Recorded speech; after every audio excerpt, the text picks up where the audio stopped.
Assalamualaikum warahmatullahi wabarakatuh. Berjumpa lagi dengan Pojok Terminal Rambutan. Semoga Anda semua selalu berada dalam lindungan Allah Subhanahu wa taala, dibukakan segala pintu rezekinya, dimudahkan segala permasalahannya, dan dilunaskan semua hutang piutangnya. Baik teman-teman, pada video ini saya akan memberi informasi kepada teman-teman semuanya sekilas tentang PO ataupun PT ANS. Maka silahkan simak video berikut ini.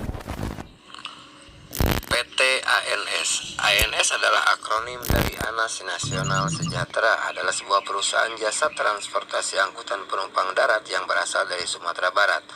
Pada puncak kejayaannya, ANS adalah salah satu operator bus terbesar di Sumatera dan merupakan yang terbesar di Sumatera Barat yang masih beroperasi hingga sekarang.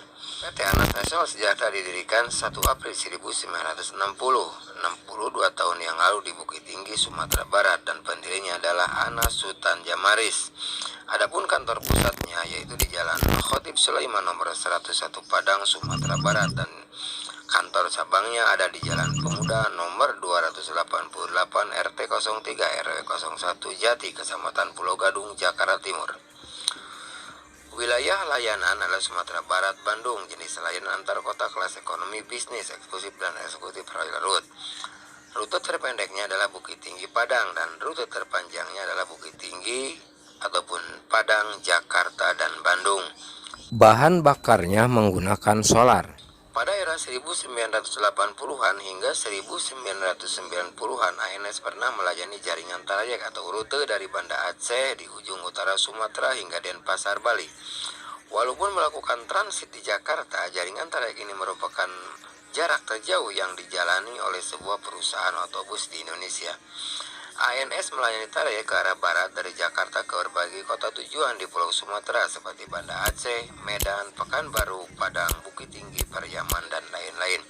Selain ke barat, ANS juga membuka trayek dari Jakarta ke arah timur seperti Surabaya, Malang, hingga Denpasar, Bali. Di saat usia masih belasan, kondisi hidup yang cukup sulit memaksa Haji Anas harus berdagang untuk mencari nafkah. Pertama kali berdagang secara asongan dari rumah ke rumah. Dari berdagang asongan, Haji Anas beralih kemudian jualan rokok. Dalam perjalanannya, rokok tersebut laku keras dan usaha berkembang pesat. Karena sudah menjadi distributor rokok besar, Haji Anas memutuskan membeli sebuah truk, dari 1 unit truk hingga beberapa unit.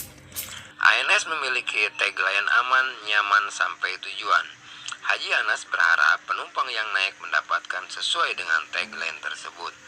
Di tahun 2015, sesuai dengan peraturan Kementerian Perhubungan yang mulai mengharuskan PO berubah jadi PT, PO ANS berada di bawah naungan PT Anas Nasional Sejahtera. Pemilihan nama ini tersebut dengan pertimbangan yang matang. Bisnis bus ini dirintis dari bawah oleh Haji Anas hingga sampai seperti ini. PO ANS dibentuk dengan keringat dan perjuangan keras sang pendiri. Saat membangun ANS, Haji Anas bukan berasal dari keluarga berada. Haji Anas merupakan anak paling kecil dari 2 bersaudara yang tinggal bersama orang tuanya di wilayah Balingka, Bukit Tinggi.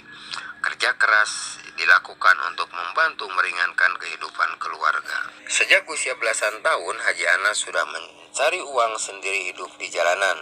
Sebagai pedagang asongan, dia menjajakan rokok hingga usahanya maju, memungkinkan membuka pintu rezeki lain. Kemudian pada 1964, Haji Anas membentuk perusahaan bernama Panca Bakti yang merupakan perusahaan shuttle bus jurusan Padang Bukit Tinggi.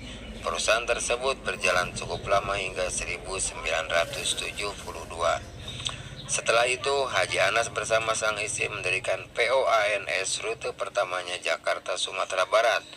Operasional PO ANS dilakukan dengan mengandalkan beberapa armada big bus. Beberapa waktu berselang, ANS yang merupakan akronim dari aman, nyaman, sampai tujuan menarik seluruh shuttle busnya dari Panca Bakti untuk ikut masuk ke dalam PO ANS menjadi armada tambahan. Seiring berjalannya waktu, PO ANS melesat maju kemudian membuka berbagai rute baru mulai dari Jakarta Surabaya, Jakarta Medan, Jakarta Aceh hingga Aceh Bali. Berkat manajemen yang bagus, POANS masih bertahan dan eksis sampai sekarang. Adapun POANS yang semula merupakan singkatan aman, nyaman, sampai tujuan telah berganti menjadi ANAS Nasional Sejahtera. Penggantian dilakukan pada 2015 seiring dengan kebijakan pemerintah yang mengharuskan PO menjadi sebuah PT. Kabar duka datang dari keluarga besar penyedia jasa transportasi terbesar di Sumatera Barat. Haji Anas Sultan Jamaris, pemilik PO Bus ANAS Nasional Sejahtera, meninggal dunia. Semua merasa kehilangan, termasuk para sopir. Seorang sopir ANS mengatakan Haji Anas telah merintis usaha jasa transportasi yang telah banyak menjadi kenangan para perantau Minang sejak tahun 1960-an. Menurut awal tagline atau slogan aman, nyaman, sampai tujuan benar-benar diterapkan POANS, Haji Anas memang tak sembarangan menjalankan bisnis tersebut. Kesiapan para supir kalau mau berangkat itu dicek betul, selalu pantau kesehatan sebelum jalan. Keselamatan penumpang jadi nilai utama bagi Pak Anas. Pria yang mengaku telah berusia 52 tahun itu menyebutkan bahwa ia telah bersama ANS sejak tahun 1997 dan menjadi salah satu sopir senior yang masih mengoperasikan ANS hingga saat ini. Awal menilai Haji Anas merupakan sosok yang baik dan disiplin, bahkan sampai ke hal-hal detail, baik dan tidak pemarah. Kalau ditanya ke seluruh sopir, beliau adalah orang baik dan ramah. Sementara itu, sopir ANS senior lainnya mengatakan bahwa Haji Anas merupakan pribadi yang pemurah. Tahun 1998, Haji Anas pernah memerintahkan untuk menggratiskan perantau Minang yang tak punya ongkos. Ketika itu, Pak Anas tahu situasi Jakarta sangat kacau. Kalau ada perantau yang tak punya uang, ia kasih gratis. Kadang ada juga yang berutang ongkos. Sementara itu, besan Haji Anas, Syahrian, mengatakan meskipun kendali POANS telah diserahkan ke cucunya, Haji Anas tetap menaruh perhatian besar untuk ANS.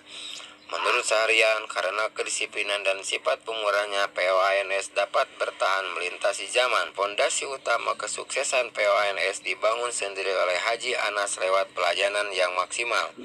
Di saat banyak bus lain yang gulung tikar, POANS tetap eksis dan jadi bus terbesar di Sumatera Barat. Ini adalah penampakan sasis New ANS Patriot TE yang mana bekerjasama dengan perusahaan ternama Mercedes-Benz dengan tipe OH1626 yang mana akan dikirim ke karoseri Purwodadi. Untuk trayek yang lebih dekat, ANS melayani rute dari beberapa kota di Sumatera Barat seperti Padang, Bukit Tinggi, Pariaman, dan lain-lain, menuju beberapa kota di Pulau Sumatera seperti Banda Aceh, Medan, Pekanbaru, Dumai, Jambi, Palembang, Bengkulu, dan lain-lain. Angkutan penumpang bus jarak antara terutama rute Pulau Jawa menuju Sumatera dan sebaliknya mengalami masa kejayaan sebelum ada layanan low cost carrier oleh berbagai maskapai penerbangan dengan armada lebih 200 unit selama bertahun-tahun. ANS bersama PMTOH, ALS, Sinar Dempo, Gumarang Jaya, dan MPM merajai jalan raya lintas Sumatera, baik lintas tengah maupun lintas timur. Memasuki awal dekade 2000-an, ANS bersama puluhan perusahaan otobus lain menjalani trip Sumatera Jawa mengalami masa suram karena banyak penumpang yang beralih ke mode transportasi udara yang tarifnya hanya sedikit lebih mahal dibanding angkutan penumpang darat. Angkutan penumpang bus jarak jauh, terutama rute Pulau Jawa menuju Sumatera dan sebaliknya mengalami masa kejayaan sebelum ada layanan low cost carrier oleh berbagai maskapai penerbangan dengan armada lebih 200 unit. PT ANAS Nasional Sejahtera atau biasa disebut POANS baru saja mengambil bis baru dari karoseri Merodadi Prima di Malang, Jawa Timur. Biasanya POANS mengambil bus dengan bodi Patriot terbaru yang tampilnya sangat bergaya Eropa. Namun pada unit baru kali ini bodi yang digunakan berbeda dengan tampilan semakin klasik. TE228G, di mana TE berarti model Trapego dan 22 itu tahun rilis 2022. 8 itu diambil dari 3,8 meter yaitu tinggi kendaraannya dan G berarti single glass. Bisa dibilang dibanding model Patriot yang sebelumnya TE228G ini memang berubah total. Bisa dilihat dari bagian depan, samping, sampai ke belakang tidak ada ornamen yang serupa. Pada bagian depan model lampu yang digunakan berbeda, selain itu ada ornamen chrome di atas lampu dan tengah. Bukan itu saja, ada akrilik LED yang menyala bertuliskan Moroda di Prima di bawah grill. Beralih ke samping, hiasan di bagian samping kini dibuat berbeda dan cukup tegas desain. Bisa dilihat pada bagian atas pintu driver yang penumpang depan, tarikan garis selendang yang elegan tapi berkarakter. Begitu juga di bagian belakang, model lampu kombinasi sudah diganti jadi lebih simpel, tapi model bumpernya tetap agresif dengan adanya bentuk seperti diffuser dan knalpot ganda. Beralih ke bagian belakang kabin, kalau model dashboard yang digunakan juga baru. Selain itu, toilet yang ada di kabin belakang sudah dilengkapi sistem sirkulasi air baru serta smoking area di belakang. Sekat untuk toilet dibuat double, jadi meminimalisir bau busuk ke area penumpang. Pada bagian kabin, bangku yang digunakan adalah buatan Hai Rimba Kencana dengan leg rest yang nyaman. Kemudian di smoking area sudah dilengkapi dengan bangku dan meja. Dalam kejayaannya, PONS pernah jadi PO bus terbesar di Sumatera dengan rute terjauh dari Aceh hingga Pulau Bali. Sekian video dari pojok terminal rambutan. Semoga Anda mendapat manfaat dan hiburan. Wassalamualaikum warahmatullahi wabarakatuh.